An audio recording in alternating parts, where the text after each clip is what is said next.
Night settles over Lower Broadway like a velvet curtain speckled with neon freckles, and the old Opry bricks sigh when the tour buses rumble past. They look innocent enough, those buses, those souvenir shops, those pedal taverns spilling woo girls into the street. Yet every honky-tonk door hides vibrations laid down by voices that never made it home. Today we're following 20 of those echoes, 20 departures so brutal, strange, or perfectly timed that Nashville still flinches whenever their names scrape the jukebox glass. The first chill belongs to Jack Anglin, who, dressed in black, climbed behind the wheel and sped toward the funeral of his friend, Patsy Cline. He never got there. Somewhere outside Madison, a slick curve claimed his Chevy, and by the time the Cline family finished lowering one casket, another was being lifted.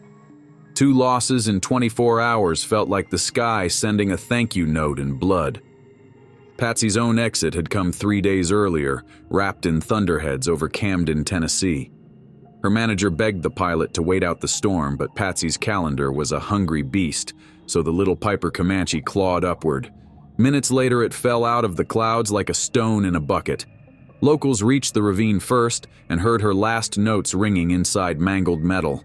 The song that would have opened her next show was never sung. Every jukebox spin since feels borrowed. Jim Reeves boarded a single-engine Beechcraft barely a year later, telling friends the Cline crash was a freak, lightning striking once.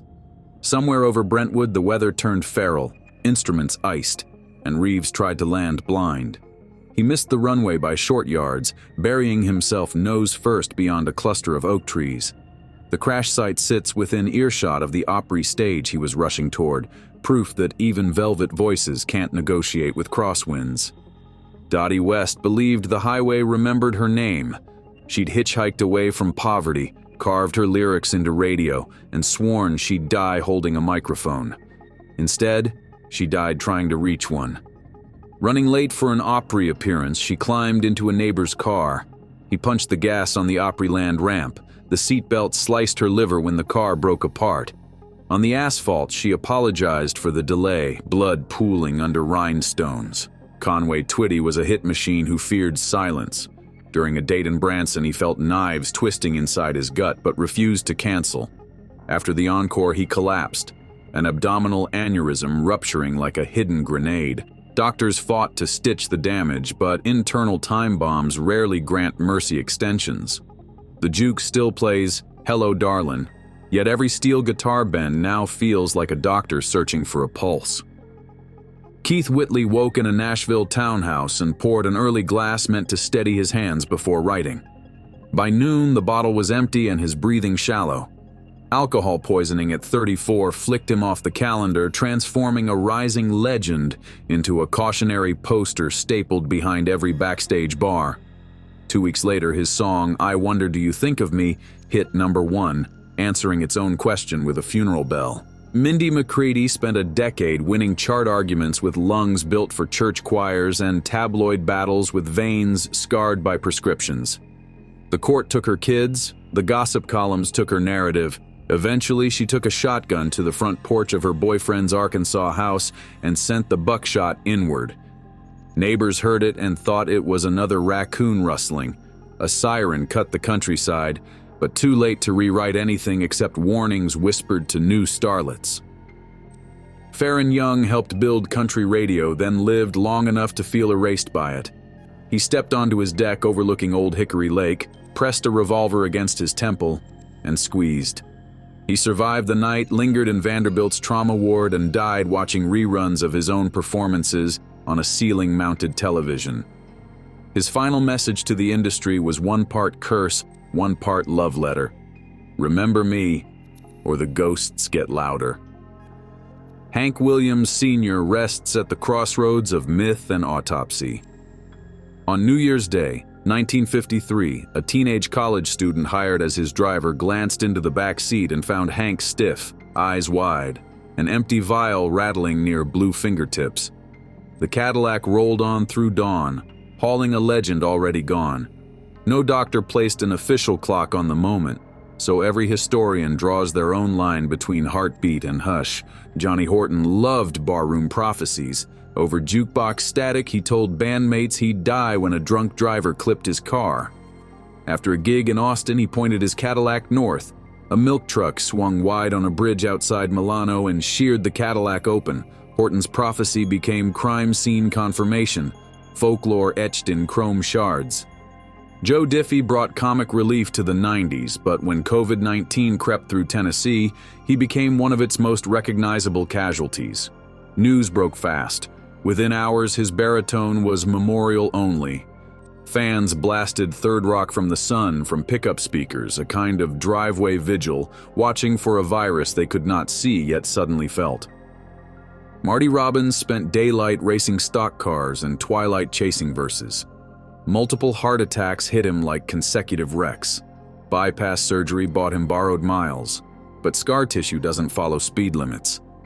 His last heartbeat pulsed beneath a hospital sheet while highlights from Sunday's NASCAR feed flickered on a waiting room TV.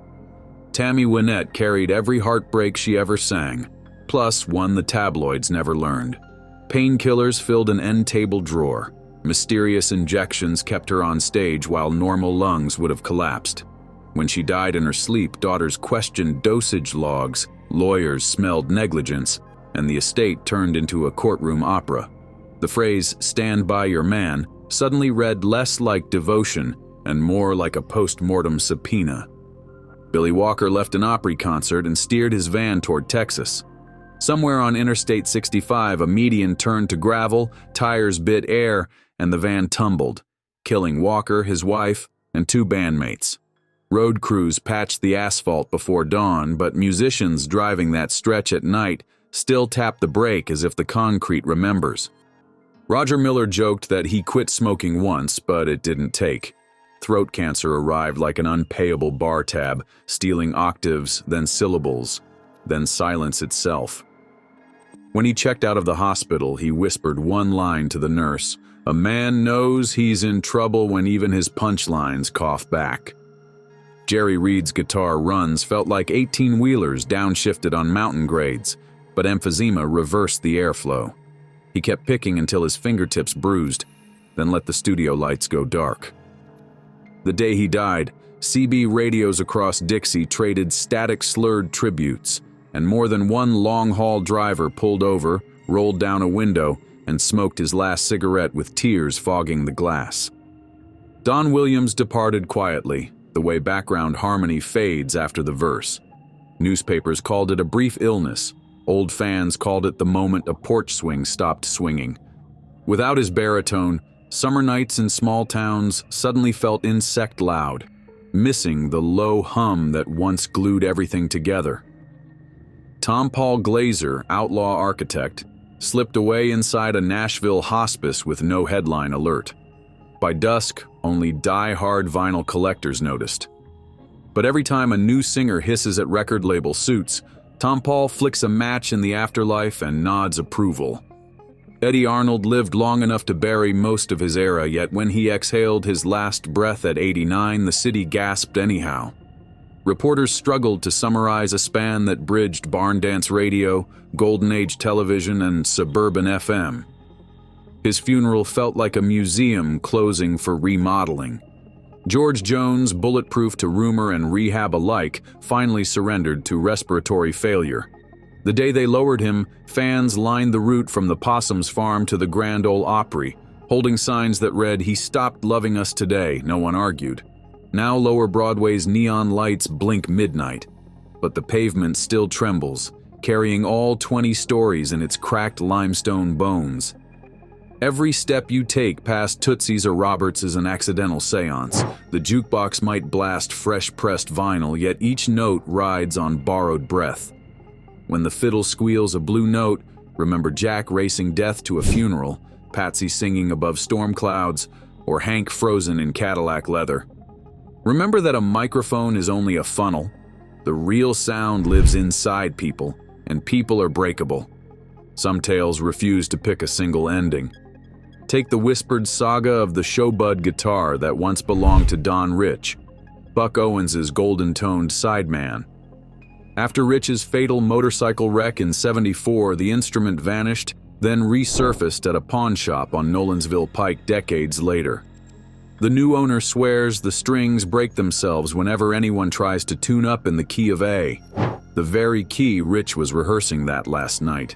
Luthier changed saddles, swapped machine heads, even replaced the nut with bone, but every A string still snaps under phantom tension.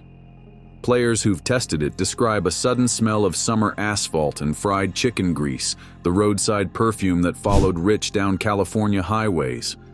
They say the guitar refuses to forget its driver and punishes any hand that dares recreate that bright Bakersfield twang. On quiet mornings, it emits a single harmonic that sounds like a distant freight whistle, begging the highway to bring him back home. Picture Jack Anglin's widow ironing the suit he never wore to the funeral, the press of hot metal on wool mixing with the smell of lilies. She told reporters that grief made the kitchen clock tick louder, that each tick sounded like a gear slipping in a steering column. To this day, her grandchildren refuse to drive that route, claiming the curve hums at night. Visualize the Camden woods where Patsy's plane cratered. The trees grew around the scar as if nature stitched a zipper into the soil. Hunters passing through say the wind there whistles in perfect thirds, a harmony line looking for its melody.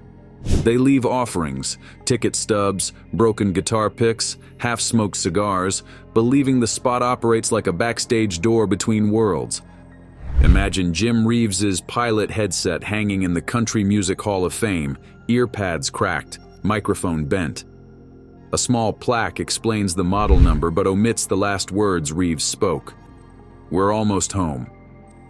Pilots visiting the museum often lower their voices unconsciously, aware that aviation jargon can become epitaphs faster than takeoff speed. Outside the Opry House, a bronze statue of Dottie West catches morning drizzle. Few tourists notice, yet insiders swear rainwater runs from her eyes first, as if the statue remembers the feel of highway gravel against skin. When up-and-coming singers pass it on their way to a debut performance, some touch the bronze hem and murmur promises to drive slower. Backstage lore says Conway Twitty still checks in on the Branson Theater where he collapsed. Stagehands blame flickering work lights on him. They claim the bulbs only buzz on the anniversary of his final show. One electrician changed every fixture and the wiring still sizzled, like a ghost twisting the dimmer knob just to remind them the encore never truly ends. Keith Whitley's baritone haunts studio playback rooms. Engineers polishing modern vocal tracks sometimes hear a low rasp sneaking beneath headphone mix and strip the session to find nothing. They chalk it up to crosstalk, but veteran producers know the sound, a lost chorus line refusing to clock out. Mindy McCready's Arkansas porch was demolished, yet neighbors refuse to rebuild anything on the lot. Grass grows hip-high and crickets sing all night, a natural privacy screen. Local teens dare each other to camp there and record audio. They swear they capture a woman's voice humming lullabies between cricket chirps, an off-tempo lullaby missing its child. Old fishermen on Old Hickory Lake still spot what they call Farron's Lantern, a solitary docklight bobbing miles from shore. When they motor closer, the light vanishes. Superstition says if you follow it, you'll find fame, then forget how to swim back home. Car buffs buy Cadillac models from 1953 hoping theirs is the bloodline descendant of Hank Williams' final ride. They rev the engines on gravel roads at dusk, listening for phantom chords rattling the dashboard. Some claim the fuel gauge drops faster when "I'll Never Get Out of This World Alive" plays on the radio, as if the song itself burns extra miles. Truckers crossing that Milano Bridge tap their horns for Johnny Horton. New drivers think it's tradition. Veterans know it's insurance. Legend says the milk truck driver's spirit still checks, manifests, and punishes anyone too proud to salute. Diffie fans organize Pandemic Day parades, pickups looping around county squares blasting his hits, hazard lights blinking like a metronome for absent drums. Each year, the convoy grows. For a singer who celebrated small-town chaos, that rolling tailgate might be the most honest statue ever built. Marty Robbins' widow kept his racing helmet on a living room shelf. She said it smelled like exhaust and sweat even decades later. When her grandchildren tried it on, the visor fogged as though someone inside was still breathing hard through a final lap. Tammy Wynette's daughters eventually settled the lawsuit, but kept the oxygen tank from her bedroom. They filled it with helium and released it over the Cumberland River, watching it drift until dusk erased the silhouette. Friends say that tank cleared the city limits just before the first bridge lights flickered on, as though the night itself nudged it along. A roadside cross marks Billy Walker's crash, and guitar picks dangle from pink ribbon. Storm winds twist them into wind chimes, producing random chords. Highway patrolmen claim the chords catch traffic speed. The faster the cars, the higher the pitch. Some swear the wind plays Charlie's Shoes exactly at midnight. Jerry Reed's daughter took her father's final guitar pick and embedded it in clear resin to make a gear shift knob for her Dodge. She says whenever she downshifts on an Atlanta ramp, the knob vibrates, as though Jerry's thumb is flicking the corner of the pick, urging her to take the outside lane and floor it. George Jones's grave sometimes sprouts quarter bottles of Kentucky rye left by anonymous pilgrims. Groundskeepers remove them at dawn, but by the next evening new bottles appear, labels untouched, caps sealed, as though the earth itself is distilling tribute. So what does all this mean for you watching from a couch, phone glowing like a spotlight in your palm? Maybe it means a song never truly ends, it just changes venues, from radio towers to tree lines, from hospital rooms to dashboard plastics. Maybe it means that chasing a dream big enough to fill an arena risks debts collected on lonely roads at midnight. Or maybe it simply means ghosts buy front row tickets because memory is the only currency that never depreciates. Here's the part where most channels cue the sentimental montage, but we're not done listening. Lean closer to the speaker and you'll notice the floorboards hum. That's the sub-bass of regret, but it's also hope reverberating. It says any note can survive turbulence, cancer, bullets, viruses, or vanishing chart numbers, as long as someone somewhere keeps pressing play.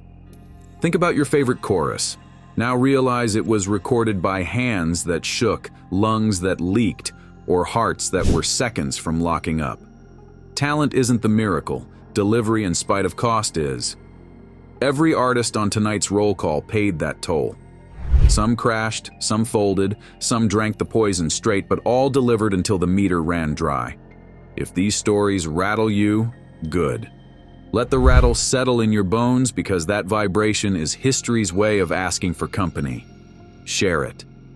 Type a memory in the comments about the first time a country song made your throat knot. If you learned something new tonight, hit that like so the algorithm knows the ghost stories still matter. And if you want to walk further into the neon afterlife, subscribe. We're mapping every whispered legend this town forgot to print on postcards. When you close this video, step outside and listen. Is that just traffic? Or did Jack Anglin make his appointment after all? Did Patsy Cline's final note ricochet off your porch rail? Did Hank's Cadillac glide past in the darkness, radio low, searching for a station that still spins 78s? The only way to find out is to stay tuned, because Nashville never truly sleeps. It just retunes after midnight and waits for someone bold enough to lean in and catch the next forbidden frequency. Stay haunted. If you enjoyed this video, like and subscribe, and also click the next video shown on your screen.